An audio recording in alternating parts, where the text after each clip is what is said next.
The religion of Islam sums up the purpose of life very clearly and simply. But before that, I have to first and foremost discuss a couple of things so you can understand what I mean when I'm coming from the Islamic perspective. Because Islam is not an abstract. And that's one thing that has become a huge problem with the religion of Islam, the way of life called Islam, is that people have taken it and turned it into an abstract idea, meaning that it's up to interpretation and everyone's opinion. Everyone can have an opinion and everyone can have their own interpretation to what Islam means. This is not the case. Islam is not an abstract. It is a constant. And the constant of Islam is that it is solely based upon the teachings from the Creator directly and the teachings of His prophets and messengers directly. And that's it. That's all that Islam is made up of. No one else, no matter how powerful they may become, no matter how much knowledge they may grasp, are allowed to interpret Islam in the light of their own understandings in contradiction to the teachings through the revelations of God and through the teachings of His prophets and messengers. One of the core teachings of Islam and one of the teachings of Islamic jurisprudence is that even if a person were to use their intellect, were to use the brain that was given to them, to come up with an answer to something in the religion of Islam, and they did not use the revelation that was revealed, they did not use the prophetic teachings, but yet they still came to a correct answer, according to the jurisprudence of Islam, they are incorrect. Even though they arrived at the correct answer, they are still incorrect. Because the process by which they obtained the answer is incorrect. And if we were to allow that process to continue, human beings would go astray. They would go astray. So, what does Islam mean? What does the word Muslim mean? What does the word Allah mean? And what are the sources of the teachings of Islam? This we will discuss in order to determine the purpose of life. And at the end I will answer two questions I will define two words that have been twisted, criminally twisted, in the religion of Islam to put fear into the hearts of human beings against the religion of Islam and Muslims. But we have to take some of the blame of it because we should have been forthcoming with this information a long time ago. What does the word Islam mean? Question for the audience. What does the word Islam mean? First and foremost, Islam is a word from what language? Arabic. Therefore, if you want to understand the word Islam, it must come from its original language. English will do no real justice. One word in English does no real justice. Many words in English don't do real justice, but we hope we can get some connotation. What does the word Islam mean? Surrender. Yes, that is what Islam means. Anything else? Submission. Yes, that's what Islam means. Anything else? I heard peace. Peace. Peace through submission. Yes, this is what Islam means. Anything else? Obedience. Yes, this is what Islam means. Sincerity. Yes, this is what Islam means. Do you see where I'm going with this? The word Islam has a complex meaning. Cannot be defined in one word. It has a complex meaning. And Muslims need to understand this. This must be understood. The word Islam, coming from the Arabic language, has a root core to it that comprises its meaning, which most Arabic words do have root meanings. Letters, either 3 or 4, that make up the core of this word upon which many derivatives of the word can be made. Now, the root word of Islam, or the root letters of Islam, are what? Sin, or S in English, Lam, or L, Mim, or M, Salama. Now, the word Salama can take on these many connotations. It can mean peace. It can mean surrender. It can mean sincerity. It can mean all of these things. Now, when we take the word Islam and put it in that context, this is one of the definitions that I got from one of the scholars of Islam that is a beautiful explanation of the word Islam as it comprises an entire systematic way of life. Islam is a way of life consisting of submitting to the Creator of all that exists, with sincerity to the Creator of all that exists, with obedience to His commands in order to obtain peace in this life and peace in the next life. Surrendering, submitting, obeying the Creator every single day in order to have peace in this life and in the next. Because you see, peace is an end result of something, is it not? Peace does not just happen through osmosis. All of a sudden, boom, everybody has peace. No, it doesn't work like that. Peace is something that is worked at, and worked at, and worked at. And you can't say that you've obtained peace, and that's it, we just leave it. No, because then it will fall into destruction again, and into chaos again. Peace is something that must be obtained, and then worked at to keep. And this is the religion of Islam. That every single day, I wake up to submit, surrender, and obey my Creator in order to have peace in this life and in the next life. And the moment I start falling away from that surrendering, obedience, and sincerity, then I start to lose that peace. And I must come back to the religion of Islam in order to find that peace again. This is Islam. And this is all that Islam is. So for you, for someone to say that Islam is terrorism, for example. Islam is terrorism. Does it fit the definition?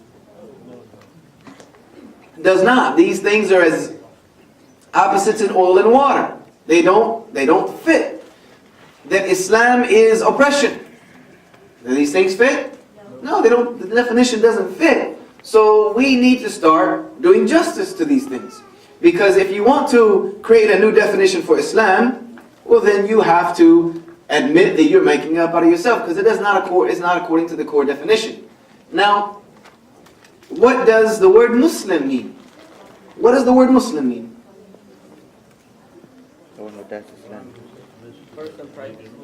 One who submits. That's part of that would be fitting in with one of the definitions, right? One who submits. It's part of the definition. Anything else?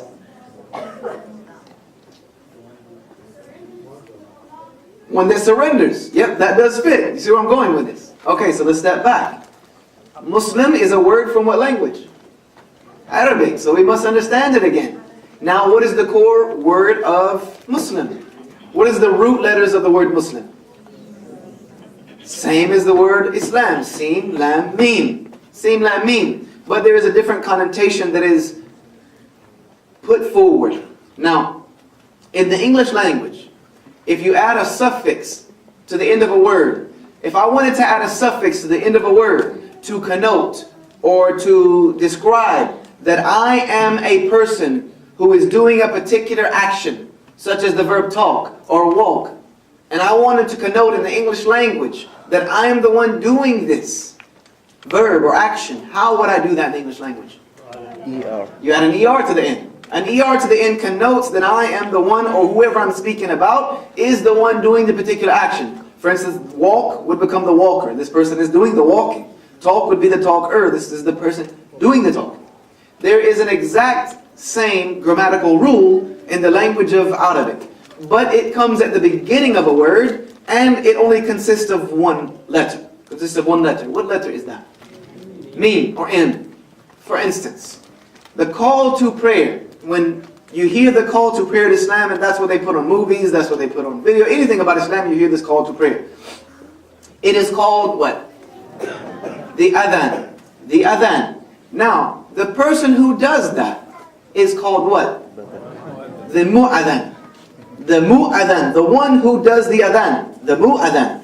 So if we take that same rule and apply it to the religion of Islam, if Islam is a religion of one submitting, surrendering, and obedience to the will of the Creator in order to have life, peace in this life and the next, and I want to denote or connote or describe that I am the person doing that, I'm the one doing that, I would take the same rule and put an M, a meme, at the beginning of Islam, and it would become what? Muslim. Meaning what? One who does Islam. One who does Islam. So that describes, it's more than just a title. It's actually a description of who I am. It defines me totally.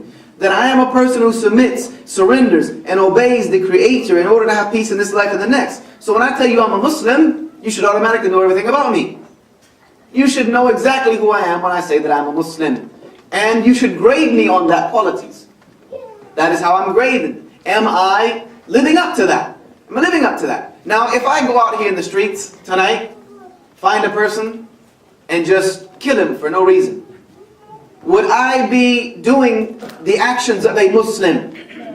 No, I would not. I would not be doing the actions of a Muslim. I would be a criminal. I wouldn't be a Muslim criminal because there's no such thing. Yes, Muslims can be criminals, but at the moment of committing that act, the Prophet ﷺ, peace be upon him, said at the moment of stealing, the Muslim is not a Muslim. They're not living up to the standard. At the moment of taking a life innocently, the Muslim is no longer a Muslim at that moment, because they are stepping outside of the bounds. The adulterer is not Muslim while committing the act, because they are not inside the bounds. So there's no such thing as a Muslim criminal. There's no such thing as a Muslim killer. There's no such thing as a Muslim thief. There's no such thing as a Muslim terrorist. There are thieves, criminals, and terrorists. And that's just the reality of it. So we need to have to understand these definitions. And I think if the American public could understand these definitions a little better, they might be able to make some distinctions for themselves. When hearing news reports, when looking at magazines, when looking at news articles, talking about Islam and Muslims, they would be able to weed out the truth from the falsehood. And unfortunately, there's very truth to weed out. I'll tell you that right now. But you would be able to see it for what it was. That this is a blatant attempt to discredit Muslims and to discredit the religion of Islam for whatever reasons. Now, this is nothing new. This is nothing new. This has happened way before us. This happened to the Indians who first lived in this land. They were put out to be terrorists. This is how they were called. They were called terrorists. This was the same thing that was put out with the Britons. With the people who settled here. According to the British colonies, they were terrorists. The founding fathers of the United States of America committed treason when they signed the Declaration of Independence and became terrorists to the states of Britain. So there's always been this kind of blame game in order to accomplish an end goal. But the truth should be seen for what it is.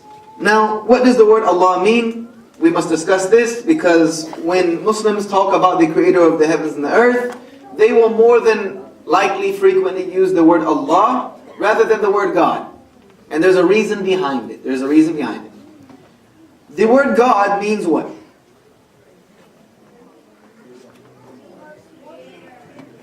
In the English language, the word God means something which is worshipped.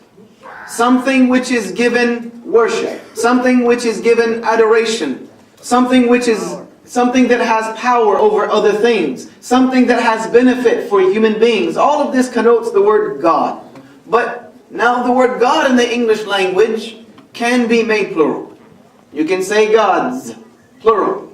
You can put God in the feminine form, goddess, or goddesses in the plural feminine form. You can change this word. And also the word God means something different to different people.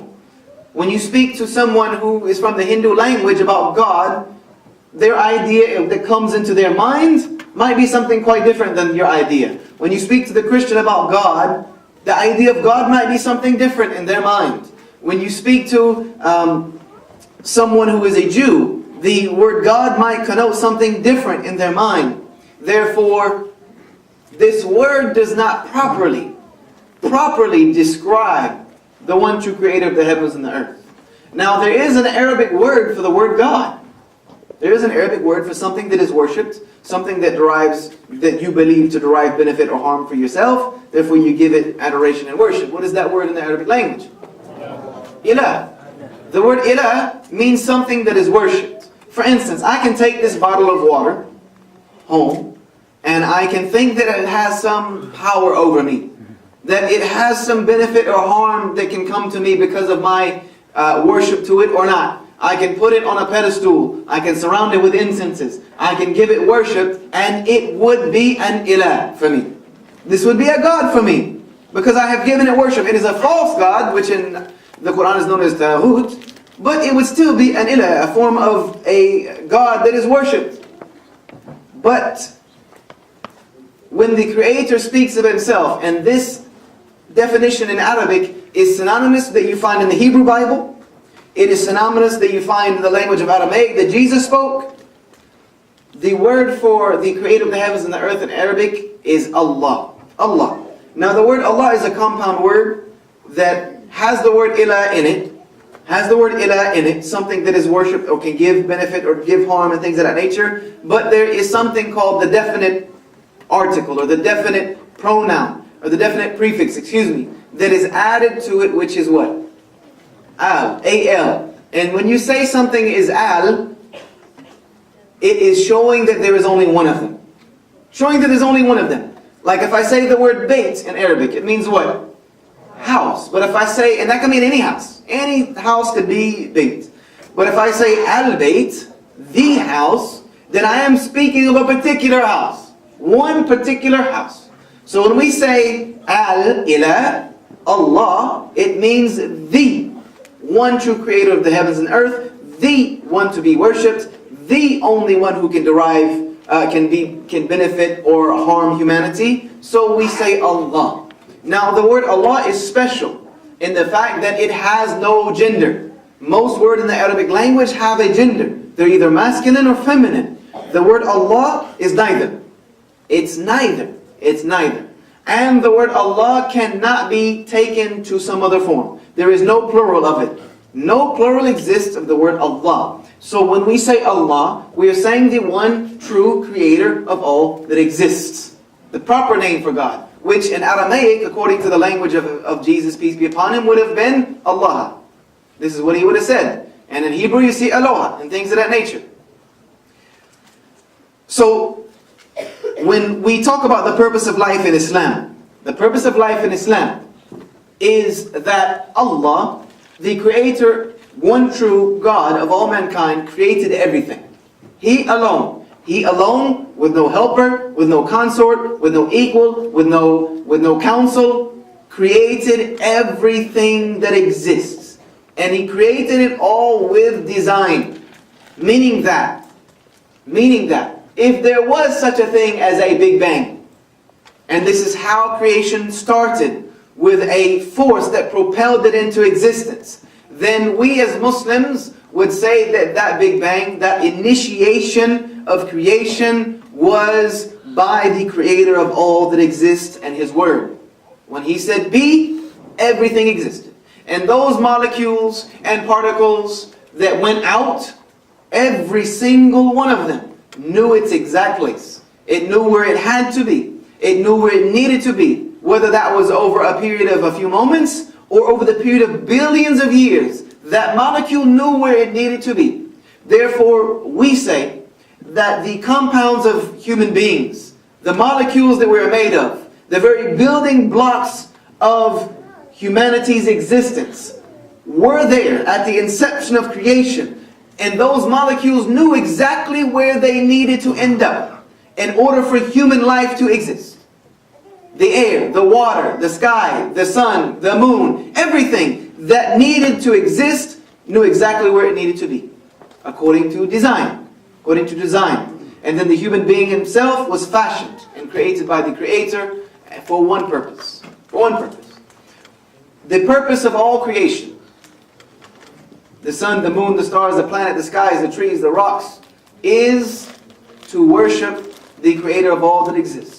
Now you might ask me, how can a rock worship the Creator? How can the sun worship the Creator? How can the moon worship the Creator? How can the sky worship the Creator? How can the stars? How does all this worship the Creator when it's inanimate?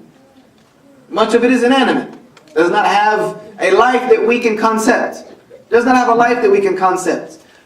Well, the purpose of creation is to obey and worship and submit to the Creator. As we said, we believe that the purpose of His life is Islam. This is the purpose of all life. The purpose of all existence. The purpose of all creation is Islam. Which means what? Surrendering, submitting, and obeying the Creator, correct? Now the sun, does it obey the one who created it? Absolutely. If it did not, we would not be here. The sun obeys. It is exactly where it needs to be and it doesn't move. It doesn't say, look, I'm going to take a break and I'm going to go heat up these planets for a while. It doesn't work like that. It does what it's supposed to do in its design. What about the moon? Does it do what it's supposed to do? Yes, if it did not exist, we would not exist. If it was not there and exactly where it needed to be. If it came too close, guess what? Do you know what would happen if the moon came too close to us? would be covered in water, and there would be destruction and earthquakes and all kinds of nonsense. It would cover the earth in water. It goes in and out just enough. There is just enough deviation in its orbit in order to create the tidals, waves that help the world to exist. The trees, we believe that they are Muslim, meaning they submit to the Creator. They're doing their design and their purpose. If not, we might have problems. We'd have rampant trees doing whatever they wanted to do. You'd try to cut down a tree, and it would decide it didn't want you to cut it down, and it would run from you, or it would do something else. Or you would build a house out of it, and then all of a sudden it would say, look, I'm tired of being in this house. I'm going to go be something else. You come home and your house has run away from you. No, it does what it's designed to do, even though it is inanimate. We do believe that it has a design and a purpose and a creation for it, and it submits. Cows, we believe, are Muslims, because they do exactly what they're supposed to do. They do exactly what they're supposed to do. I haven't seen a mass rebellion of cows deciding that, look, we're tired of you taking our milk, we're tired of you eating us, we're tired of you turning us into leather, and we're not going for that anymore. We're done with that. No. They were designed for a purpose, and in the Quran it says that they are supposed to be for our benefit. We use them. We eat from them. We take from their milk. We use their skin, things of that nature. Therefore they submit to that purpose and that creation. Everything in creation, we believe, does that, but they do it unwillingly. They do it unwillingly. They don't really have an option in the matter, because they were created for that purpose, and they were created without will. They were created without will, meaning they just do it. They don't have an option. They don't even think about it. They don't even have the thought process to think about doing other than what they were created to do. But we believe that human beings were created with a will, with an ability to choose, with an ability to decide, with an ability to think, reflect, ponder, deduce, analyze the world around them in order to formulate opinions, and to formulate theories, and to formulate ideas, and make matters, and decide on matters. And that creation was given that in order to raise them in status. To raise them in status. They were raised in status by this, and the fact that they were able to make this choice. And then the Creator, according to His justice, did not just leave them like that. Put them on the earth, say you can do whatever you want to, figure it out on your own. Because this would be unjust. This would be unjust, because if I make a mistake, who can blame me for that? If I kill somebody, I didn't know it was wrong. Because you have to understand, the values of societies are different from area to area. Things that might be improper here are proper in other places. Like, do you know what the legal age of marriage is in France? Anybody? 13. We got 16, 17, 18. No, 13. 13. 14. I Google it. They might have changed it. But it's been 14 before. In our recent past. Very, very recent. 14. In America, you go to jail for that. For a very long time. So things that are acceptable in one society might not be acceptable to another society. So who makes the final decision? Who makes the final decision? We say, as Muslims, that the Creator created us, put us on this earth with the ability to choose, and then sent us the way of life that we should live. Sent us the module of the way of life we should live through His prophets and messengers.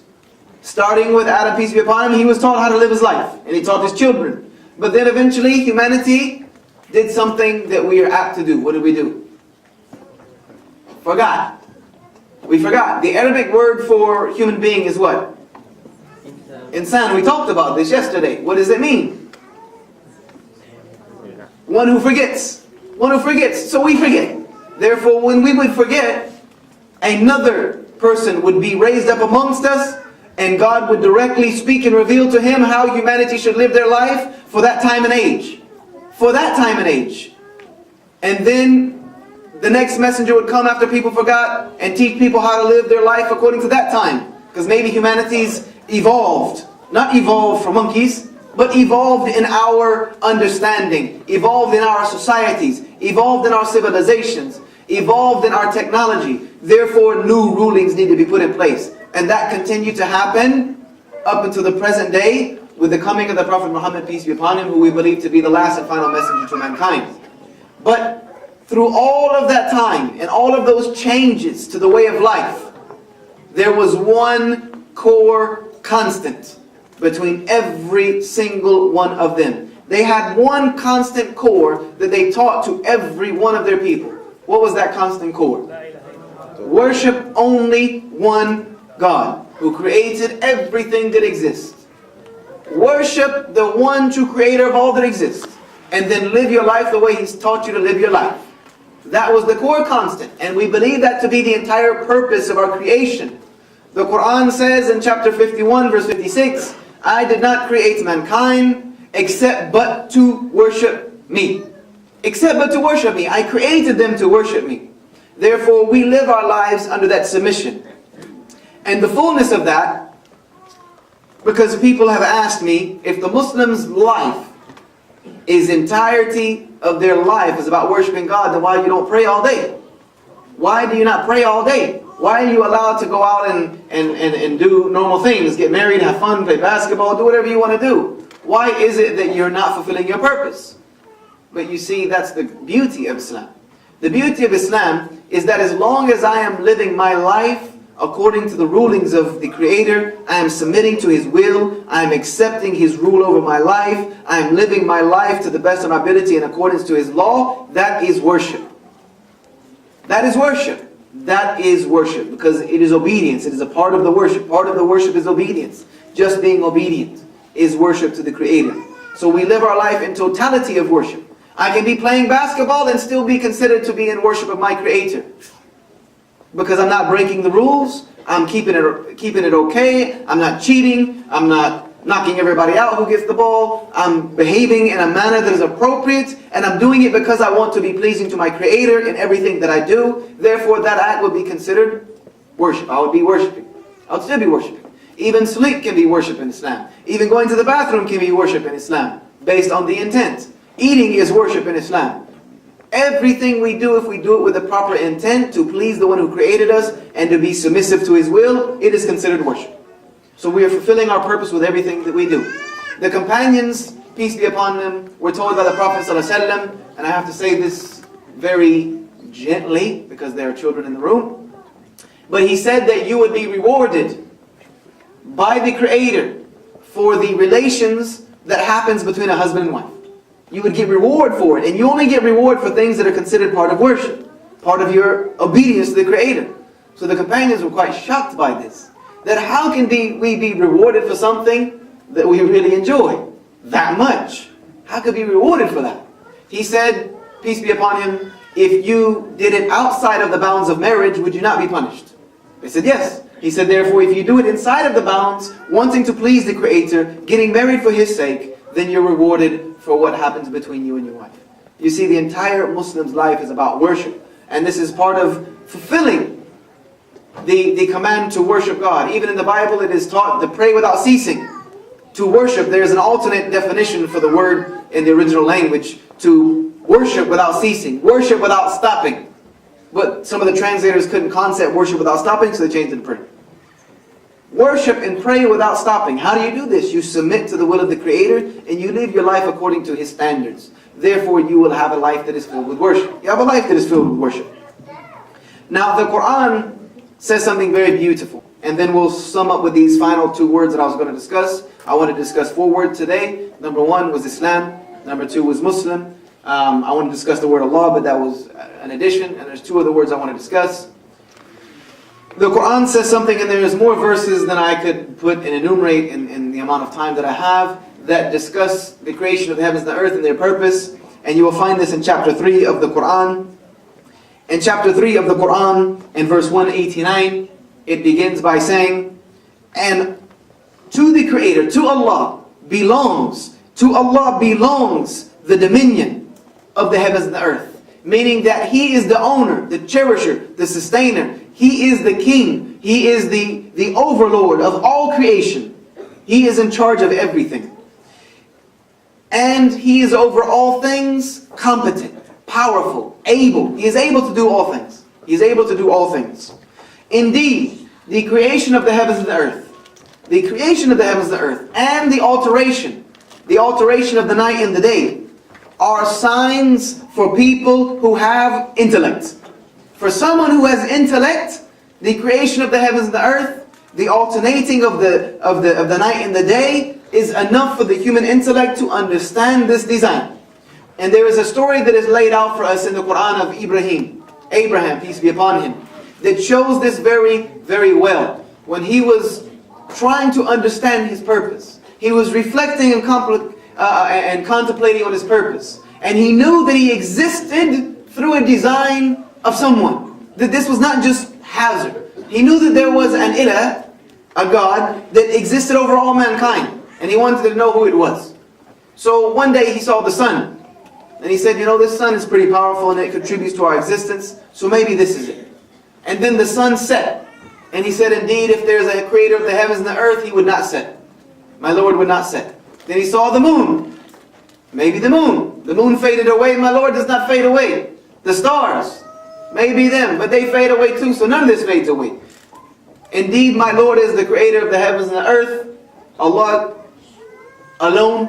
And no one can be equal to him. This was his understanding, and this was put forward to us, that his contemplation of the creation led him to the understanding that it was not anything that is inside of this creation. It is not anything that is inside of this creation that is responsible for the creation and that should be worshipped, but the creator of all of it. The creator of all of it. And for those who remember Allah while they are standing, while they are sitting, or while they are lying on their sides, and there is some beautiful explanation about that, but we don't have the time for that today. It is showing different positions of humbleness. You're not the same when you're standing as when you're sitting, and when you're laying down. It's a different psychology. And they give thought to the creation of the heavens and the earth. So they stand up and they think about the creation of the heavens and the earth. They sit down, they think about the creation of the heavens and the earth. When they're lying on their sides, they're contemplating the creation of the earth, and this is their conclusion. Their conclusion is, our Lord, you did not create all of this without purpose. You did not create all of this without purpose. Exalted are you above such a thing like that. Then protect us from the punishment of the fire. So these people are saying, our Lord, you didn't create this without reason. That is far above who you are. We are acknowledging that. We are accepting that. Therefore, protect us from the punishment of the blazing fire, the hereafter, the hellfire. Now, there are a couple words within the religion of Islam that go to the core of our purpose. They go to the core of our purpose of existence.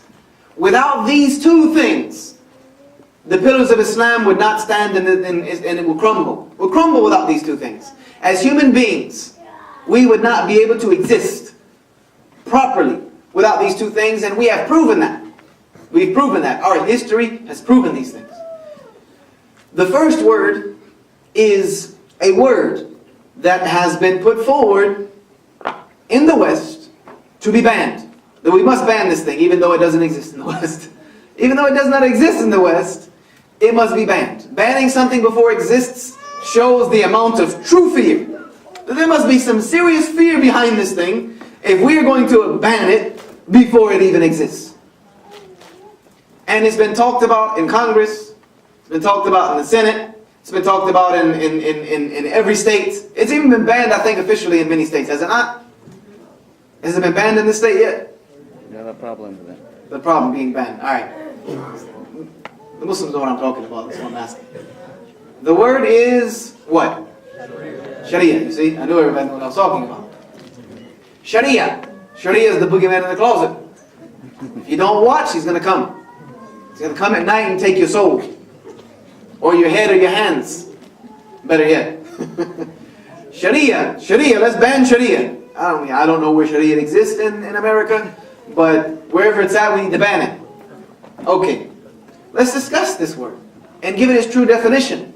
Because the definitions I've heard being put forward by some of our illustrious leaders is so far from what could be the truth that it's almost comedical. It's almost comical. It's comedy. It's laughable. Serious. I've sat there and laughed at it myself. You want to go get a good laugh, Muslims? Go listen to how some of these guys describe Sharia. Now the word Sharia is a word from what language? Arabic. So we got to start there. Let's start there. The word Sharia also has a root, just like the word Islam and the word Muslim does. What are the root letters of Sharia? Sheen, Ra, Ayn, which doesn't have an English equivalent. Shara'a. What does the word Shara'a mean? Street, way, path. What is a street called in Arabic? Sharia. Sharia. So a street, it's a path, it's a way to get from one place to another. Without no Sharia, without no street, you get nowhere. You'll be wandering in the wilderness, you'll be wandering around. So this is a roadmap for us, basically, Sharia. Now what in Islam is it a roadmap for? It is a roadmap for us to accomplish our purpose. Our purpose is to obey and to worship and to surrender to the Creator, correct? Therefore, we need to know how to do that. How do I obey the Creator? How do I worship the Creator? How do I surrender to the Creator? If I don't know how, if I've not been taught. So the Sharia is a way, a path for us to understand as Muslims how to worship the Creator. Because part of the Sharia is the laws of worship. How am I to perform my worship?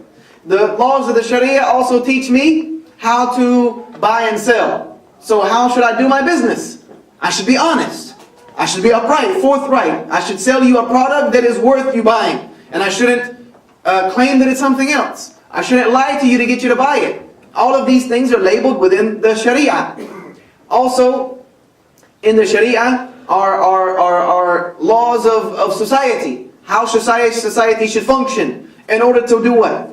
Obtain that peace, to have that obedience, to have that surrendering, to have that submission. That should be the core tenet of society, is revolving around this submission to the Creator, because it will create peace. It will create peace. And also within the Sharia are the laws of crime and punishment. Fiqh al-jinayat, the laws of crime and punishment, meaning people who go against those laws, how do we deal with them? How do we deal with them? It's a compendium, it's complete, and it's complex. So for someone who is not even a Muslim to explain it is almost absurdity. Because 99% of Muslims could not tell you the complexity and compendium of the Sharia. But that is the way to worship and please the Creator. Now also that Sharia is a path to what? It's a path for us to something. What do we want? Jannah, paradise. It is a path to paradise. So in order to be Muslim, you must follow the Sharia, the path that leads you to paradise. If you decide to follow another Sharia, another street, it'll take you somewhere else. So to say that Muslims can exist without the Sharia, and you have to understand some of this is psychologically planned. Because if you remove the Sharia, you remove the Islam with it. You cannot be Muslim properly without it. And there is no such thing as piecemeal Sharia. I'm going to take this little bit, set that little bit over there, like grocery shopping. You know what, I want this, and I want that. It doesn't happen like that. Someone who does that in the religion of Islam has done something that steps them outside of the religion. You've chosen another religion for yourself, and you've created another way. You've created another way. So, as Muslims, would we want to live by Sharia? Of course. Absolutely. 100%. For me to say other than that would mean I have walked out of the religion of Islam right here in this theater tonight. And I'm not in the habit of trying to do that. So we want to live by Sharia. Yes, absolutely. Are we running around enforcing it? No. No. We want to live by it, but there are rules and regulations to establishing Sharia as well. We can't even figure out how we want to run our mosques. So I don't think we're taking over anything anytime soon. But we have to have that. That is part of our process. It is part of our process to understand how to live our lives. And I will challenge anyone, at any time, at any place, with no doubt, with no reservation, that there is nothing that is authentically in the Sharia, the law of Islam, economical, social, crime and punishment, worship, that is not perfect and beautiful and will bring peace and justice to society. Challenge anyone, at any time, any day, find me one, and I'll show to you how just and pure and pristine it is. That is my certainty.